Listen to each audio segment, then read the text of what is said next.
نحمده ونستعينه ونستغفره ونؤمن به ونتوكل عليه ونعوذ بالله من شرور أنفسنا ومن سيئات أعمالنا من يهده الله فلا مضل له ومن يضلله فلا هادي له ونشهد أن لا إله إلا الله وحده لا شريك له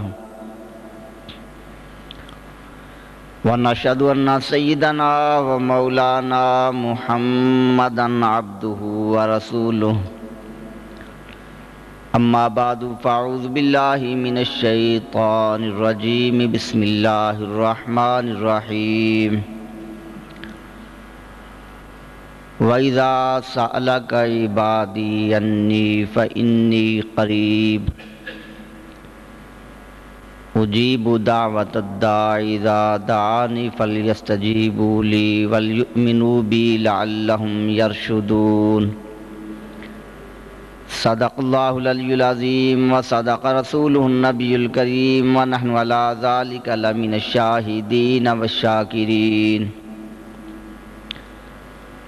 والحمد لله رب العالمين وقال الله تعالى في مقام آخر في شان حبيبه إن الله وملائكته يصلون على النبي يا أيها الذين آمنوا صلوا عليه وسلموا تسليما الصلاة والسلام عليك يا سيدي يا رسول الله وعلى آلك وأصحابك يا سيدي يا حبيب الله الصلاة والسلام عليك يا سيدي يا رسول الله وعلى آلك وأصحابك يا سيدي يا خاتم النبيين الصلاة والسلام عليك يا سيدي يا رسول الله وعلى آلك وأصحابك يا سيدي يا رحمة للعالمين تمام تعریفیں اللہ رب العزت جل مجدہ الکریم کی ذات مقدسہ کے لیے جو تمام کائنات کا خالق و مالک ہے اور جس نے ہمیں پیدا فرما کر اپنے بے شمار انعامات سے نوازا اور درود لامحدود ہمارے آقا و مولا محبوب خدا سید عرب و عجم فخر آدم و بنی آدم شفیع معظم نور مجسم نبی مکرم صلی اللہ تعالی علیہ وسلم کی بارگاہ اقدس میں جن کی بارگاہ ہم غلاموں کی جائے پناہ ہے اور جو اللہ تبارک و تعالیٰ کی رحمتوں کے اللہ تبارک و تعالیٰ کے انعامات کے اللہ کی رضا کے حصول کا وسیلہ اور ذریعہ ہیں۔ معزز سامعین حاضرین، اللہ جل مجدہ الکریم نے انسان کو پیدا فرمایا اور دنیا کے اندر چند روزہ محدود زندگی عطا فرمائی۔ یہ دنیا کی زندگی فانی زندگی ہے، حقیقی اور باقی رہنے والی زندگی وہ اخروی زندگی ہے۔ نبی پاک صلی اللہ تعالیٰ علیہ وسلم نے اس دنیاوی زندگی کی مثال بیان فرمائی حضرت سیدنا عبداللہ ابن عمر رضی اللہ تعالی عنہما جو بڑے فقیہ صحابی ہیں، آپ فرماتے ہیں کہ نبی پاک علیہ الصلوۃ والسلام کی بارگاہ اقدس میں حاضر تھا تو محبوب کریم صلی اللہ علیہ وسلم نے میرے کندھے پر اپنا دست مبارک نورانی ہاتھ رکھا اور فرمایا کہ مجھے پکڑ کر جھنجھوڑا جس طرح کسی کو بیدار کیا جاتا ہے، خبردار کیا جاتا ہے۔ کیونکہ صحابہ کرام علیہ رضوان جب محبوب کی احادیث بیان کرتے تو آپ کی اداؤں کا بھی بیان کرتے، کیونکہ محبوب کی ادائیں بھی دین ہیں، محبوب کی ادائیں بھی شریعت ہیں، محبوب کی اداؤں کا نام ہی اسلام ہے۔ تو فرمایا کہ محبوب کریم علیہ الصلوۃ والسلام نے مجھے خبردار کر کے ارشاد فرمایا، کن فی الدنیا کانک غریب او عابر سبیل۔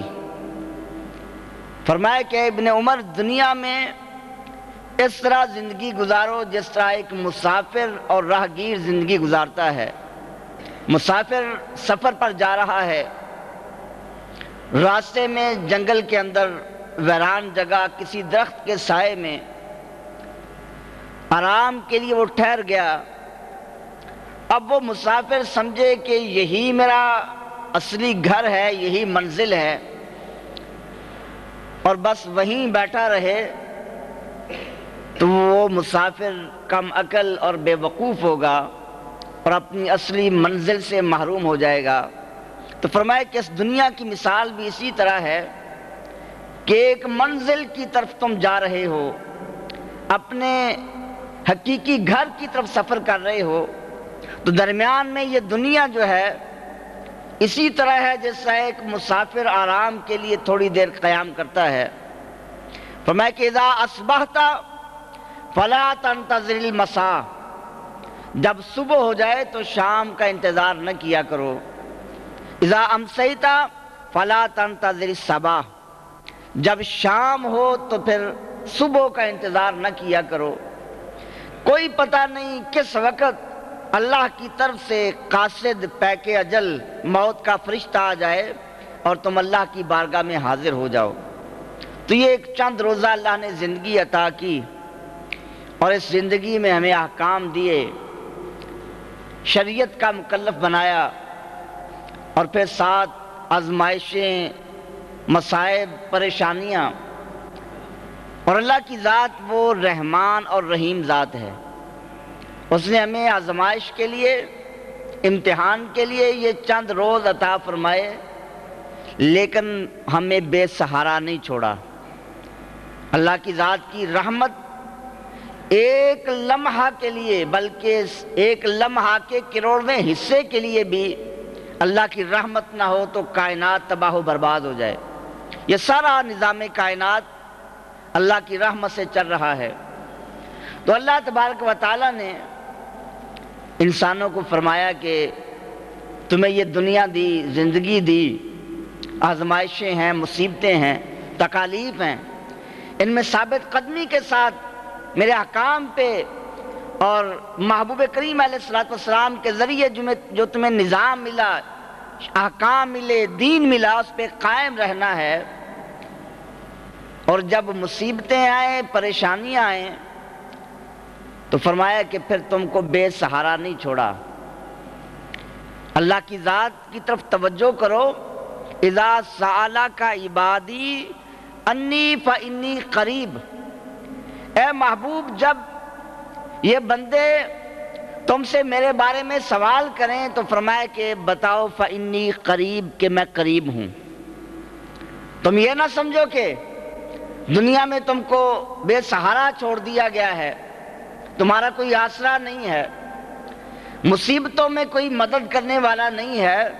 فرمایا کہ میرے بارے میں سوال کرو، سوال کرے تو فرماؤ کہ انی قریب، میں خدا قریب ہوں، اجیب دعوت الداعی اذا دعان، جب بھی کوئی پکارنے والا، دعا کرنے والا مجھ سے مانگتا ہے تو فرمائے کہ میں اس کی پکار کو سنتا ہوں، اس کی دعا کو قبول کرتا ہوں۔ فَلْيَسْتَجِيبُوا لِي وَلْيُؤْمِنُوا بِي، فرمائے کہ لہذا مجھے ہی پکارو، مجھ پہ ایمان لاؤ تاکہ تم ہدایت حاصل کر جاؤ۔ تو اللہ رب العزت جل مجد الکریم نے یہ دعا کا ہمیں طریقہ ارشاد فرمایا اور بتایا کہ اے بندو، اگر دنیا میں آزمائش کے سفر کے اندر، مصائب کے سفر میں کوئی تکلیف آئے، پریشانی آئے، حاجت ہو، تو پھر یہ نہ سمجھو کہ اللہ سے رابطہ کیسے ہوگا۔ فرمائے کہ میں خدا تو ہر وقت تمہارے قریب ہوں، بس مجھے پکارنے کی ضرورت ہے۔ اور اللہ رب العزت کے فرمان میں ذرا غور کیجئے کہ محبوب کریم علیہ السلام کو فرمائے اذا سألک عبادی انی فانی قریب، اے محبوب جب یہ بندے تم سے میرے بارے میں سوال کریں، یہ شرط ہے۔ اذا سألک کا یہ جملہ شرطیہ، شرط یہ بیان کی کہ جب میرے بندے محبوب تجھ سے میرے بارے میں سوال کریں، فانی تو میں قریب ہوں۔ پہلے شرط ذکر کی، اس کے بعد جزا ہے، اور یہ قاعدہ ہے کہ شرط پائی جائے پھر جزا پائی جاتی ہے۔ تو اللہ رب العزت جل مجد الکریم نے فرمایا کہ اے محبوب جب تجھ سے سوال کریں گے، جب تیری بارگاہ میں آئیں گے اور تیرے وسیلے سے میری طرف توجہ کریں گے، تو پھر خدا کی رحمتیں قریب ہوں گی۔ اگر تمہارا وسیلہ درمیان میں نہیں ہوگا، اذا سألک جب تم سے سوال کریں گے، تیرے پاس حاضر ہوں گے اور تیری بارگاہ میں آ کر پھر مجھ خدا کو تلاش کریں گے، فإنی تو میں خدا قریب ملوں گا۔ اگر اس بارگاہ سے ہٹ جاؤ گے، محبوب کریم علیہ السلام کا دامن چھوڑ دو گے، تو پھر خدا نہیں ملے گا۔ اللہ نے فرمایا میں قریب ہوں۔ اللہ قریب کیسے ہے؟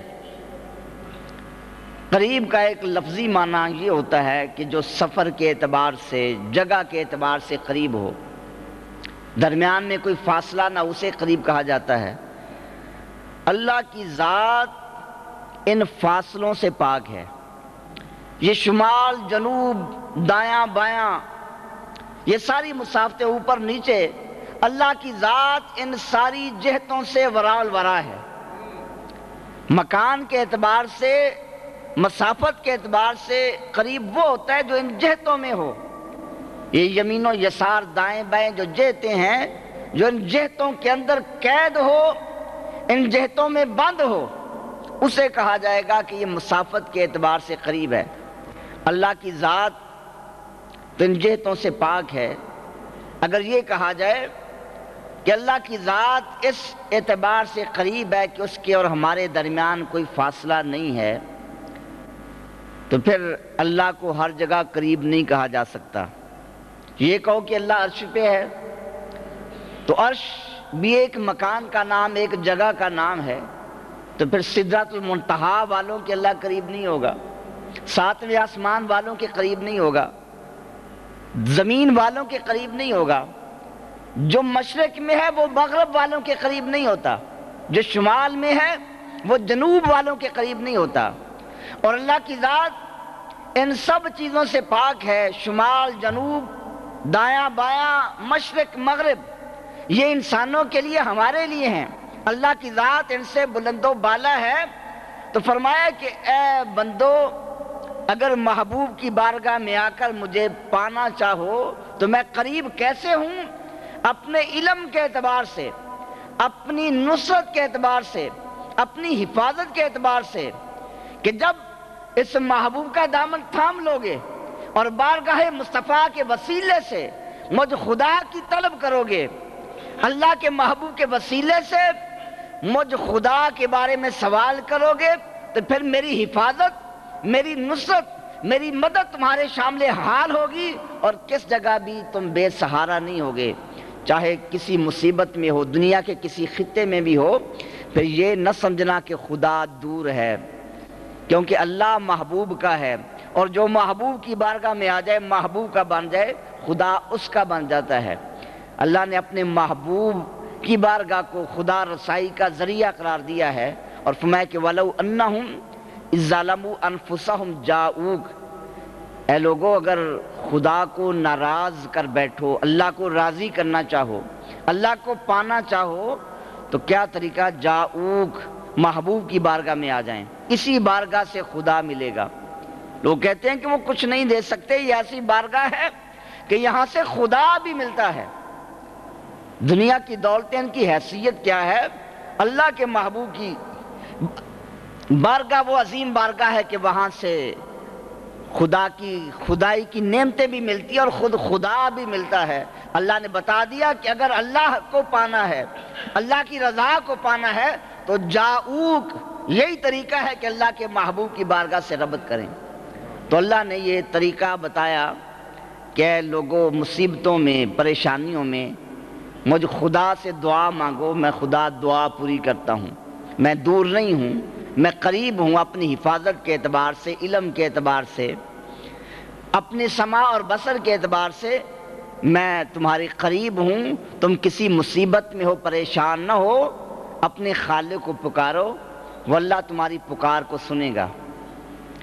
حضرت سہل بن عبداللہ رضی اللہ تعالیٰ عنہ بہت بڑے صوفی اور ولی کامل گزرے ہیں۔ آپ نے فرمایا کہ اللہ رب العزت کا ارشاد ہے، یہ رسالہ قشاریہ میں صاحب رسالہ قشاریہ حضور سیدنا غوث داتا گنج بخش علی حجویری رضی اللہ تعالیٰ عنہ سے بھی وہ پہلے ہیں، آپ نے یہ لکھا تو فرمایا کہ اللہ رب العزت جل مجد الکریم نے ارشاد فرمایا کہ ناجونی، اے بندو مجھ سے سرگوشی کرو۔ سرگوشی مناجات کسے کہا جاتا ہے؟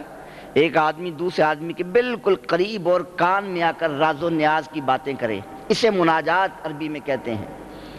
کسی کے بالکل قریب ہو کر اور کان کے ساتھ منہ لگا کر کان میں باتیں کرنا، سرگوشی، گوش کا معنی کان ہوتا ہے، کان میں باتیں کرنا، تو یہ انتہائی قرب کی دلیل ہے۔ فرمایا کہ ناجونی، اے بندو آؤ مجھ سے سرگوشی کرو، میرے قریب آؤ۔ یعنی اللہ کی رحمت دیکھو، اللہ کی ذات جو بلند و بالا ہے، ورال ورا ہے، اور ہم انسان جب بشری قدورات میں ملوث ہیں، خطاؤں میں ملوث ہیں، انتہائی پست ہیں، ظلمات میں ہیں، مگر اللہ کا کرم دیکھو کہ اپنے بندوں کو فرما رہا ہے ناجونی، اے بندو آؤ آ کر مجھ سے سرگوشی کرو۔ وہ خود دعوت دے رہا ہے۔ بادشاہ، ایک دنیا کا بادشاہ کسی کو دعوت دے آؤ میرے قریب آؤ، تو وہ کتنا فخر کرے گا، اور فخر سے پھولا نہیں سمائے گا، مگر پوری کائنات کا مالک، احکم الحاکمین، بادشاہوں کا بادشاہ، وہ حکم دے رہا ہے ناجونی، اے بندو آؤ آ کر مجھ سے سرگوشی کرو، مجھ سے باتیں کرو۔ ہمیں کہ اگر ایسا نہ کر سکو، اس مقام تک رسائی حاصل نہ کر سکو، فَإِن لَمْ تَفْعَلُوا فَانظُرُوا إِلَيَّ، تو پھر میری طرف دیکھو۔ اللہ کی ذات کی طرف دیکھنے کا معنی کیا؟ اللہ کی ذات وہ ذات ہے جو نگاہوں کے احاطے میں نہیں آ سکتی۔ لا تدرک الابصار، نگاہیں اس کا ادراک نہیں کر سکتی۔ ہماری یہ نگاہیں اللہ کی ذات کو دیکھ نہیں سکتی۔ یہ آنکھ اللہ نے اپنے محبوب کو عطا کی ہے۔ پوری کائنات میں یہ آنکھ جو اس دنیا میں اللہ کا دیدار کر سکے، وہ آنکھ صرف نگاہ مصطفیٰ ہے۔ کائنات میں اللہ نے کسی اور کو مصطفیٰ جیسی آنکھ عطا نہیں فرمائی، کسی نبی کو، کسی رسول کو اور کسی فرشتے کو محبوب کی نگاہ جیسی نگاہ نہیں ملی، تو محبوب جیسا کوئی کیسے ہو سکتا ہے؟ تو اللہ نے فرمایا کہ اے بندو اگر سرگوشی نہیں کر سکتے تو آؤ تنظروا الیہ، میری طرف دیکھو۔ اللہ کی طرف دیکھنے کا معنی کیا ہے؟ کہ کائنات میں جس چیز کو بھی دیکھا جائے اس میں خدا کی ذات کے قدرت کے جلوے نظر آئیں گے۔ جس چیز میں بھی دیکھو، جس ذرے کو دیکھو اور جس مخلوق کو دیکھو، پہاڑوں کو، دریاؤں کو، آبشاروں کو، کائنات کے جس ذرے میں بھی انسان غور و فکر کرے اس میں اللہ کی قدرت کے نظارے نظر آئیں گے۔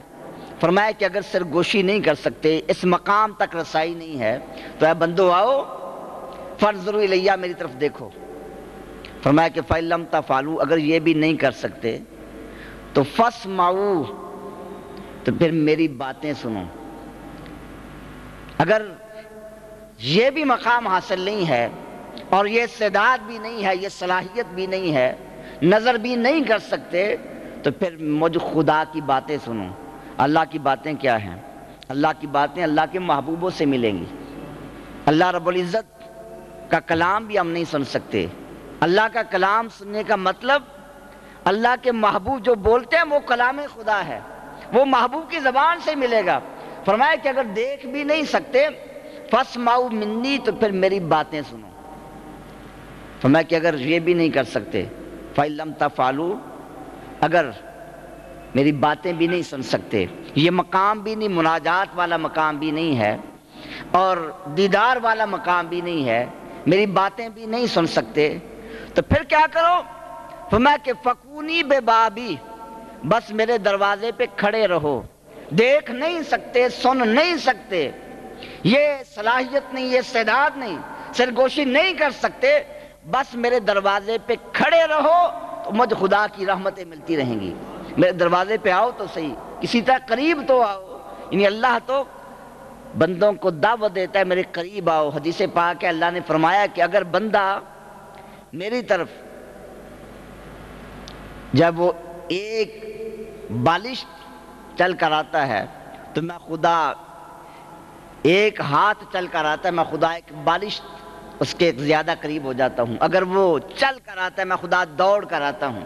یعنی اللہ چلنے سے پاک، دوڑنے سے پاک ہے، مگر اللہ کے فرمان کا معنی یہ ہے کہ بندہ تھوڑی سی کوشش کرتا ہے تو اللہ کی رحمتیں بے انتہا اس کی طرف متوجہ ہوتی ہیں، اور بندہ اندازہ نہیں کر سکتا، کیونکہ اللہ کی رحمتیں، اللہ کی ایک رحمت جو ہے اتنی وسیع ہے کہ پوری کائنات کو اللہ کی ایک ہی رحمت کافی ہے، مگر وہ خدا اتنا رحمان، اتنا رحیم ہے، اللہ کے علاوہ کسی کو رحمان نہیں کہا جا سکتا، کہ یہ رحمان رحمت کا انتہائی مبالغہ ہے۔ وہ اللہ اتنی رحمت والا ہے کہ اگر بندہ تھوڑی سی اللہ کی ذات کی طرف توجہ کرتا ہے تو اللہ رب العزت پھر اپنی رحمتوں کی بے انتہا بارشیں فرماتا ہے۔ تو فرمایا کہ بندو اگر سرگوشی نہیں کر سکتے، اگر دیکھ نہیں سکتے، اگر سن نہیں سکتے، بس پھر میرے دروازے پہ آ کر خاموش کھڑے رہو، تو خاموش کھڑے ہو جاؤ گے، میرے دروازے کو لازم پکڑ لو گے، تو پھر میں خدا اپنی رحمتوں کی بارشیں شروع فرما دوں گا۔ میں فَإِلَّمْ تَفْعَلُوا، اگر یہ بھی نہیں کر سکتے، یہ اللہ کا کرم ہے کہ بندوں کو کتنی گنجائش دی جا رہی ہے۔ فرمایا فَإِلَّمْ تَفْعَلُوا، اگر یہ بھی نہیں کر سکتے، تم کہتے ہو کہ ہم تو دنیا میں مشغول ہیں، کاروبار میں مشغول ہیں، اپنے رشتہ داروں میں مشغول ہیں، اپنے تعلقات میں مشغول ہیں، دنیاوی حاجات میں مشغول ہیں، تو ہم کیسے اللہ کی بارگاہ میں پڑے رہیں، کیسے اس دروازے پہ کھڑے رہیں؟ تو فرمایا کہ پھر کیا کرو؟ فَإِلَّمْ تَفْعَلُوا فَأَنزِلُوا حَاجَاتِي بِي، اگر تم سرگوشی بھی نہیں کر سکتے، اگر میرے طرف دیکھ بھی نہیں سکتے، میری باتیں بھی نہیں سن سکتے، میرے دروازے پہ ہمیشہ کھڑے بھی نہیں رہ سکتے، بس جب تم تکلیف میں ہو، مصیبت میں ہو، پریشانی میں ہو، تو پھر مجھ خدا کو پکارو اور اپنی حاجات میری بارگاہ میں پیش کر دو، بس رابطہ کر کے دیکھو، میں خدا تمہاری حاجات روائی کر دوں گا، تمہیں مصیبتوں سے نجات عطا فرما دوں گا۔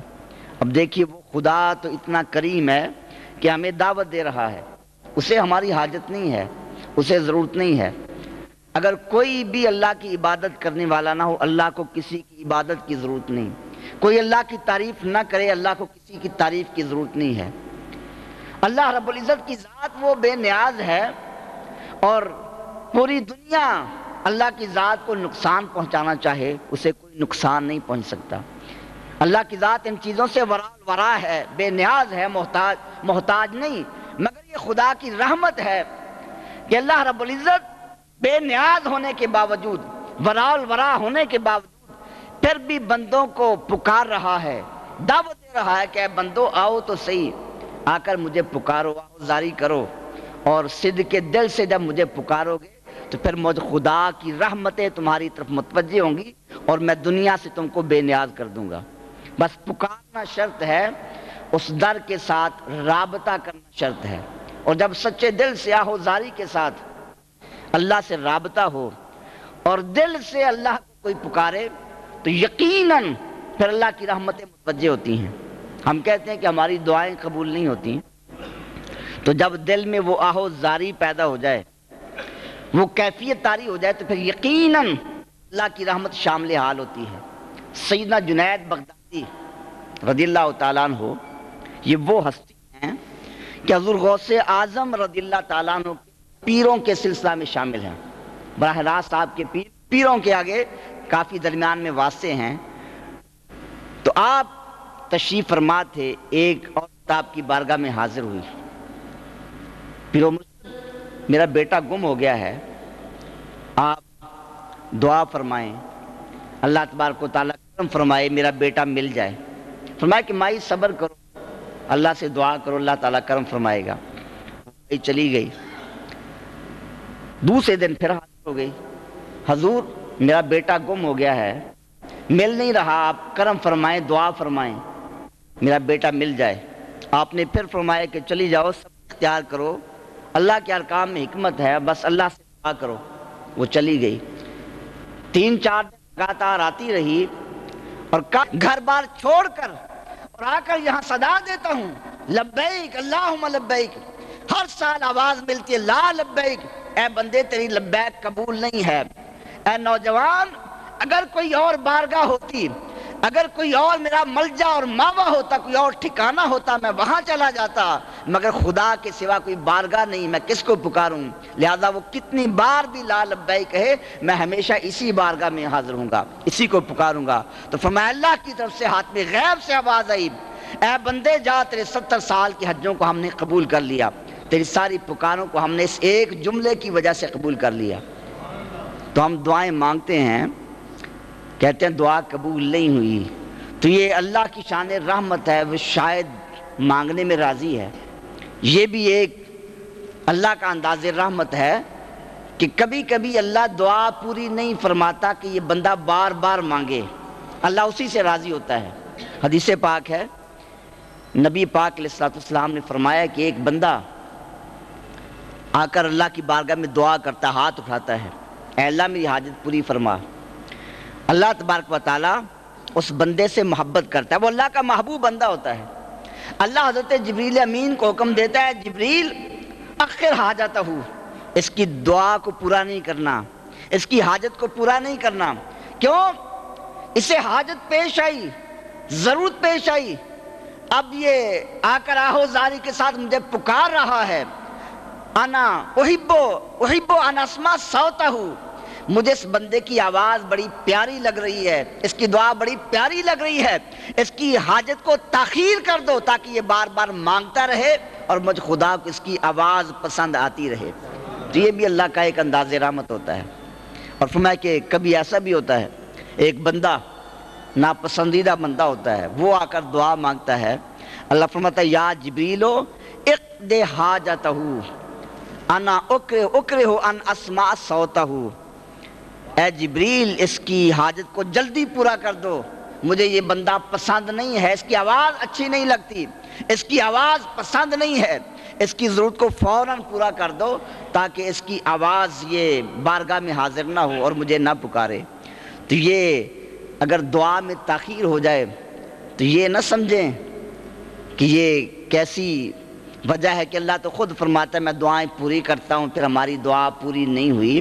اللہ تعالیٰ اپنی شان رحمت کے مطابق اس کے انداز رحمت ہیں، پورا کرنے کے انداز ہیں، وہ جس انداز میں چاہے جیسے چاہے اپنے بندوں کو نوازیں، اس کی حکمتوں کو ہم نہیں جان سکتے۔ اللہ رب العزت نے فرمایا کہ بساؤ اجیب دعوت الداعی اذا دعان، آ کر پکارو تو میں پکار سنتا ہوں، جب وہ شرائط پوری ہوں جو دعا مانگنے کے لیے ہیں۔ اللہ کے محبوب نے فرمایا کہ بندہ آ کر اللہ کو پکارتا ہے، دعا کرتا ہے، اور پھر بندہ کہتا ہے میری دعا پوری نہیں ہوئی۔ فرمایا کہ اس کی دعا کیسے پوری ہو؟ وہ غریبوں پہ ظلم کر رہا ہے، لوگوں کا حق کھا رہا ہے، اس کا لباس حرام کا، اس کا کھانا حرام کا۔ جب وہ اللہ کی مخلوق پہ ظلم کر رہا ہے تو پھر اللہ اس پہ رحمت کیسے کرے؟ اللہ فرماتا ہے میرے بندوں پہ رحم کرو تو میرے بندوں پہ تم زمین پر رحم کرو گے، میں خدا عرش بری پہ تم پر رحم فرماؤں گا۔ اللہ کو اپنی مخلوق سے پیار ہے، جو اللہ کے بندوں سے محبت کرے، اللہ کے بندوں سے پیار کرے، اللہ اس سے پیار فرماتا ہے۔ حضرت سہل بن عبداللہ، جن کا بھی میں نے واقعہ ذکر کیا، آپ کے پاس وقت کا بادشاہ یعقوب بن لیث وہ آیا، بیمار ہو گیا، حضور شفا نہیں مل رہی، اتنے عرصے سے بیمار ہوں، بڑے بڑے حکیموں نے علاج کیا، ڈاکٹروں نے علاج کیا، شفا نہیں مل رہی، آپ دعا فرمائیں اللہ تعالیٰ مجھے صحت عطا فرمائے۔ تو آپ نے فرمایا کہ بادشاہ تو نے اتنے ظلم کیے، اتنے بے گناہ لوگوں کو بغیر وجہ کے، بغیر جرم کے قید میں ڈال رکھا ہے، تو پہلے ہی اللہ سے معافی مانگ، ان مظلوموں کو آزاد کر دے، پھر اللہ سے مانگنا ہے، پھر اللہ تمہیں شفا عطا فرمائے گا۔ اب بادشاہ نے جا کر وہ سارے قیدی آزاد کر دیے، اور جیسے آپ نے فرمایا تھا اللہ نے اسے صحت عطا کر دی۔ اب بادشاہ بہت سا مال و دولت لے کر آپ کی بارگاہ میں حاضر ہوا، حضور آپ نے رہنمائی فرمائی، آپ نے دعا فرمائی، اللہ نے آپ کی دعا کے صدقے مجھے شفا عطا فرما دی۔ ڈاکٹروں کے علاج سے، طبیبوں کے علاج سے مجھے شفا نہ مل سکی، اور آپ نے کرم کیا، دعا فرمائی، آپ کی دعا کے یہ جملے میری اس بیماری سے نجات کا ذریعہ بن گئے، تو یہ مال قبول فرما لیں۔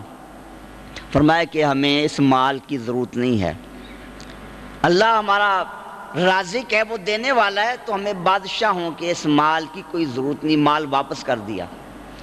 اب مریدین نے عرض کیا کہ حضور اتنا مال و دولت لے کر آیا تھا، آپ قبول فرما لیتے، آپ خود نہ رکھتے، غریبوں میں تقسیم کر دیتے، محتاجوں میں تقسیم کرتے۔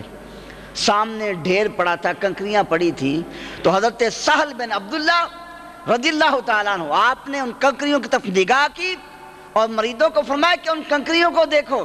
جب دیکھا ساری کنکریاں وہ ہیرے جواہرات بنے ہوئے تھے، فرمایا کہ ہمیں اس مال کی کیا ضرورت ہے، ہمیں دینے والا اللہ ہے، ہم نگاہ کا اشارہ کریں، اللہ ان کنکریوں کو جواہرات میں تبدیل کر دیتا ہے، ان دنیاوی بادشاہوں کے مال کی ہمیں کیا ضرورت ہے۔ تو یہ اللہ والے، ان کا اللہ کے ساتھ یہ تعلق قائم ہو جاتا ہے، اللہ کے ماں سوا سے وہ بے نیاز ہو جاتے ہیں، تو پھر اللہ کی رحمت بھی ان کے شامل حال ہوتی ہے۔ دعا کی یہ دعا کے آداب میں سے ہے کہ بندہ اپنے دل کو ماں سوا اللہ سے خالی کر کے کامل طور پر اللہ کی ذات کی طرف متوجہ ہو، تو پھر یقیناً اللہ کی رحمت بھی شامل حال ہوتی ہے۔ ہاں یہ اس کا ایک انداز کرم ہے، اس کی حکمت ہے کہ وہ دعا کو کیسے پورا فرماتا ہے۔ سیدنا غوث اعظم محبوب سبحانی رضی اللہ تعالیٰ عنہ فتوح الغیب کے اندر فرمایا کہ آدمی دعا کرتا ہے، دعا پوری نہیں ہوتی، تو آدمی پریشان ہوتا ہے، میری دعا پوری نہیں ہوئی، تو فرمایا کہ وہ اللہ کی ذات پہ اعتراض نہ کرے، فرمایا کہ وہ سوچے کہ میں آزاد ہوں یا غلام، اللہ کے حکام سے میں آزاد ہوں یا غلام ہوں۔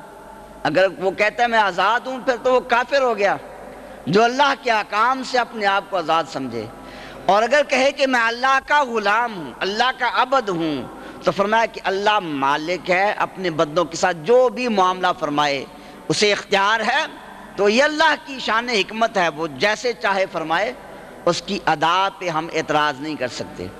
فرمایا کہ بندہ جب دعا مانگتا ہے، غوث اعظم رضی اللہ عنہ نے فرمایا کہ جب بندہ دعا مانگتا ہے تو دعا فوراً پوری نہ بھی ہو، دعا مانگتے رہا کرو۔ کیوں؟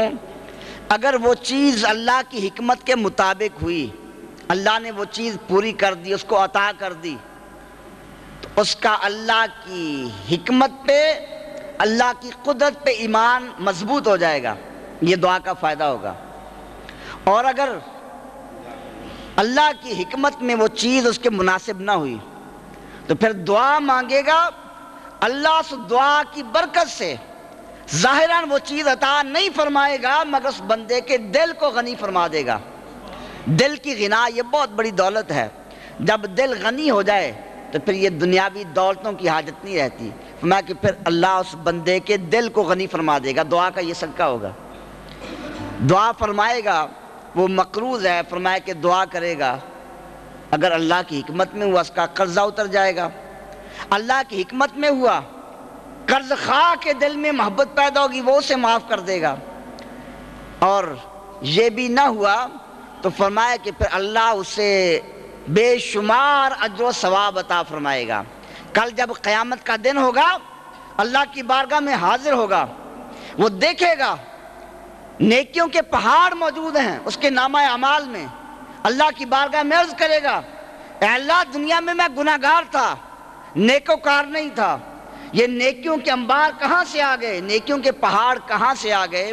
تو اللہ فرمائے گا، اے بندے دنیا میں تو دعائیں مانگتا رہا، تو بار بار دعا مانگتا رہا، تو سمجھتا رہا کہ دعا پوری نہیں ہوئی، مگر میری حکمت یہی تھی کہ دنیا میں نے عطا نہ کیا تو جتنی دعائیں مانگتا رہا یہ نیکیوں کے پہاڑ ان دعاؤں کا صدقہ ہیں، آج قیامت میں عطا کر دیے گئے ہیں۔ تو یہ دنیا کی چند روزہ زندگی ہے، اگر بالفرض اللہ کی حکمت یہی ہے کہ یہاں وہ دعا پوری نہیں ہونی، تو فرمایا کہ پھر اس دعا کا نتیجہ آخرت میں بے شمار اجر و ثواب کی صورت میں حاصل ہوگا۔ حضرت ابو القاسم رسالہ کشاریہ میں آپ فرماتے ہیں، یعنی دعا کا ذکر کر رہا ہوں کہ دعا اللہ کی بارگاہ میں کی جائے تو جب وہ آہوزاری آ جاتی ہے اور تو پھر اللہ کی رحمت شامل حال ہوتی ہے، اللہ کی رحمت متوجہ ہو جاتی ہے۔ تو حضرت نقی رحمۃ اللہ علیہ بہت بڑے صوفی گزرے ہیں، تشریف فرما ہیں، ایک عورت حاضر ہوئی، آ کر عرض کیا کہ حضور رومی جو ہیں کفار، انہوں نے میرے بیٹے کو اپنا قیدی بنا لیا، پکڑ کر لے گئے ہیں، میرے پاس مال و دولت نہیں ہے، اگر مال و دولت ہوتا میں فدیہ دیتی اور بیٹے کو چھڑوا لیتی، آپ کسی کو حکم دیں کوئی فدیہ ادا کر دے، میرا بیٹا قید سے رہا ہو جائے۔ تو آپ نے سر جھکایا اور کچھ کلمات ارشاد فرمائے، وہ مائی چلی گئی۔ جب مائی گھر جاتی ہے کچھ دنوں کے بعد اس کا بیٹا گھر واپس آ جاتا ہے اور آ کر اپنے آزاد ہونے کا واقعہ اپنی والدہ کو سناتا ہے۔ وہ والدہ ان کو لے کر آپ کی بارگاہ میں حاضر ہوئی کہ حضور اس واقعہ کو آپ میرے بیٹے کی زبانی سنیں، یہ آزاد کیسے ہوا؟ تو وہ بیٹا کہتا ہے کہ میں ان رومیوں کی قید میں تھا، بیڑیاں پاؤں میں ڈالی ہوئی تھیں، ہتھ کڑیاں لگی ہوئی تھیں۔ ایک دن وہی وقت جس وقت وہ مائی آپ کی بارگاہ میں جس دن حاضر ہو رہی ہے وہی تاریخ تھی، تو میری بیڑیاں اچانک کھل گئی، آزاد ہو گیا۔ پہرے دار موجود تھے، انہوں نے کہا یہ بیڑیاں کیوں کھولی ہیں؟ تو میں نے کہا میں نے تو نہیں کھولی، یہ خود کھل کر گر گئی ہیں۔ انہوں نے بلایا آدمی کو، دوبارہ بیڑیاں پہنا دیں، بیڑیاں پھر کھل گئی۔ تو وہ بار بار مجھے بیڑیاں پہناتے ہیں، بیڑیاں کھل جاتی ہیں۔ انہوں نے اپنے راہبوں کو بلایا، یہ کیا وجہ ہے، کیا سبب ہے کہ بیڑیاں ڈالتے ہیں پھر بیڑیاں کھل جاتی ہیں پھر آزاد ہو جاتا ہے؟ تو فرمایا کہ ان راہبوں نے کہا کہ بتا تیری ماں زندہ ہے؟ اس نے کہا کہ ہاں میری ماں زندہ ہے۔ تو وہ کہنے لگے کہ معلوم ہوتا ہے تیری ماں نے دعا کی ہے، یہ ماں کی دعا کا نتیجہ ہے، اللہ نے تجھے آزادی نصیب کر دی ہے۔ یعنی دعا بھی کئی طرح کی، ایک آدمی اپنے لیے دعا کرتا ہے، ایک آدمی دوسرے کے لیے، اپنے بیٹے کے لیے، اپنے بھائی کے لیے، اپنے دوست کے لیے۔ اپنے لیے دعا کرنا یہ بھی اللہ کو پسند ہے، لیکن جب اللہ کی مخلوق کے لیے، دوسرے کے لیے، اپنے بھائی کے لیے، اپنے بیٹے کے لیے، اپنے دوست کے لیے دعا کرے تو وہ دعا زیادہ مقبول ہوتی ہے، کیونکہ اس میں خلوص ہوتا ہے، ریاکاری نہیں ہوتی۔ جب آدمی تنہائی میں علیحدہ ہو کر ایک دوسرے آدمی کے لیے خلوص سے دعا مانگتا ہے تو پھر اللہ کی رحمت متوجہ ہوتی ہے کہ یہ بندہ کمزور ہے، یہ ناتوان ہے، یہ دوستی کا لحاظ کر کے، اپنے تعلق کا لحاظ کر کے، ماں بیٹے کے ساتھ تعلق کا لحاظ کر کے، باپ بیٹے کا خیال کر کے، بیٹے پہ مہربان ہو کر گڑ گڑا رہا ہے، دعائیں مانگ رہا ہے، تو میں تو خدا ہوں، رحمان الرحیم ہوں، طاقتوں کا مالک ہوں، قوتوں کا مالک ہوں۔ جب بندہ اس کی مہربانی یہ ہے کہ وہ اپنے تعلق والے کے لیے دعائیں مانگ رہا ہے، تو پھر میں خدا کیوں نہ مہربان ہو جاؤں، میں خدا کیوں نہ رحمت فرماؤں، تو پھر اللہ رب العزت کی رحمت بھی شامل حال ہو جاتی ہے۔ تو اللہ تعالیٰ نے دعا مانگنے کا حکم دیا، یہ قید نہیں لگائی کہ دعا کس کے لیے مانگو، اپنے لیے مانگو، اپنے بیٹے کے لیے مانگو، اپنے بھائی کے لیے مانگو۔ قید نہیں لگائی دعا کس وقت مانگو، صبح کو مانگو، شام کو مانگو، دوپہر کو مانگو، قید نہیں لگائی۔ جب اللہ تعالیٰ قید نہ لگائے تو پھر ہم قید نہیں لگا سکتے۔ اللہ جس حکم کو مطلق بیان کر دے، قید نہ لگائے، اللہ نے فرمایا کہ صلو علیہ، میرے محبوب پہ درود بھیجو، سلموا سلام بھیجو۔ اللہ نے یہ تو نہیں فرمایا کہ صبح کو بھیجو شام کو نہ بھیجو، یہ نہیں فرمایا کہ ظہر کے وقت درود پڑھو اور عصر کے وقت نہ پڑھو، قید نہیں لگائی۔ اب کچھ لوگ وہ بھی ہیں جو یہ کہتے ہیں کہ بتاؤ جی یہ کہاں لکھا ہے کہ اس وقت درود پڑھا جائے؟ تو بھائی تم یہ دکھاؤ کہ اللہ نے منع کہاں کیا ہے۔ اللہ نے تو فرمایا پڑھو، درود بھیجو، سلام بھیجو، قید نہیں لگائی۔ تو اگر کوئی یہ کہے کہ اذان کے بعد درود پڑھنا جائز نہیں ہے، قید وہ لگا رہا ہے، قید ہم نہیں لگا رہے۔ اللہ نے تو مطلق حکم دے دیا، قید کے بغیر حکم دے دیا، جب بھی پڑھو، یعنی پاکی کی حالت میں ادب کے ساتھ جب بھی محبوب پہ درود پڑھو تو فرمایا صلو علیہ، درود بھیجو۔ تو دعا کا حکم بھی اسی طرح ہے، اللہ نے قید نہیں لگائی کہ کوئی مر جائے پھر دعا نہ مانگو، کوئی فوت ہو جائے پھر دعا نہ مانگو، جنازہ پڑھا جائے پھر دعا نہ مانگو، قبر میں دفن کیا جائے پھر دعا نہ مانگو، قیدیں نہیں لگائیں، بلکہ فرمایا اجیب دعوت الداعی اذا دعان، جب بھی، اذا ذکر کیا، جب بھی میرا بندہ دعا مانگتا ہے میں اس کی پکار کو سنتا ہوں۔ جب بھی جیسی دعا مانگتا ہے، اپنے لیے مانگتا ہے، اپنے بیٹے کے لیے مانگتا ہے، اپنے فوت شدہ کے لیے مانگتا ہے، کیونکہ دین تو ہے خیر خواہی کا نام، الدین النصیحہ، دین خیر خواہی کا نام ہے۔ اپنے بھائی کے ساتھ خیر خواہی کرنا، اپنے بیٹے کے ساتھ، اپنے دوست کے ساتھ۔ آدمی فوت ہو گیا، قبر میں چلا گیا، تو محبوب نے فرمایا کہ اب اس کے اعمال کا سلسلہ رک گیا۔ پہلے وہ نماز پڑھتا تھا، روزہ رکھتا تھا، نوافل ادا کرتا تھا، صدقہ و خیرات کرتا تھا، تو اب اس کے پاس یہ سلسلہ نہیں رہا۔ تو حدیث پاک ہے، فرمایا کہ کالغریق المتغوث، فرمایا کہ اس کی حالت ایسے ہوتی ہے جیسے قبر میں کوئی آدمی، جیسے سمندر میں، دریا میں کوئی آدمی ڈوب رہا ہے۔ جو دریا میں ڈوب رہا ہے وہ فریاد کرتا ہے کوئی آ کر میرا ہاتھ پکڑے، مجھے ڈوبنے سے بچا لے۔ ينتظر دعوتاً، پھر وہ دعا کا انتظار کرتا ہے۔ اس کے بعد اس کا دوست، اس کا باپ، اس کی ماں، اس کا بھائی، اس کا بیٹا، اس کے رشتہ دار اس کے لیے دعا مانگتے ہیں، ان دعاؤں کا منتظر ہوتا ہے۔ تو فرمایا کہ اذا لاحقت ہو کان احب الیہ من الدنیا وما فیہا، جب اس کے مرنے کے بعد کوئی اس کے لیے دعا مانگتا ہے وہ دعا اسے پہنچتی ہے، فرمایا کہ دنیا وما فیہا کے خزانوں سے بھی اس کو زیادہ محبوب ہوتی ہے۔ یہ حدیث پاک ہے۔ محبوب کریم علیہ السلام نے فرمایا کہ وہ آدمی قیامت کے دن کھڑا ہوگا، دیکھے گا نامہ اعمال میں نیکیوں کے پہاڑ موجود ہیں، عرض کرے گا اللہ میں نے تو اتنی نیکیاں نہیں کی، یہ کہاں سے آ گئیں؟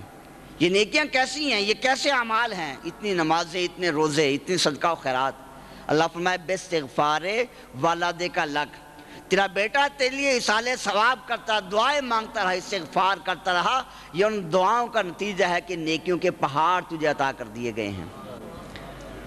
تو دعا کا اللہ نے حکم دیا ہے، پابندی نہیں لگائی، قید نہیں لگائی، بس دعا کی شرائط ہوں، دعا کے آداب ہوں تو یقیناً اللہ تعالیٰ اس دعا کو مستجاب فرماتا ہے۔ اللہ والوں کی دعائیں مقبول ہوتی ہیں کیونکہ ان کا اللہ کی ذات پہ کامل اعتماد ہوتا ہے، اللہ کی ذات کے ساتھ کامل توجہ ہے، وہ اللہ کی ذات کے لیے، اللہ کے دین کے لیے سب کچھ قربان کر کے اللہ کے دین کے لیے خود کو وقف کر دیتے ہیں۔ جب وہ اپنی توجہات کو اللہ کے حکام کے تابع کر دیتے ہیں، اپنی زندگی کو اللہ کے حکام کے تابع کر دیتے ہیں، تو پھر اللہ بھی فرماتا ہے لَإِن سَأَلَنِي لَأُوتِيَنَّهُ، یہ بندہ جب بھی مجھ سے مانگے گا میں ضرور بضرور سے عطا کروں گا۔ اللہ والوں کی یہ شانیں ہیں۔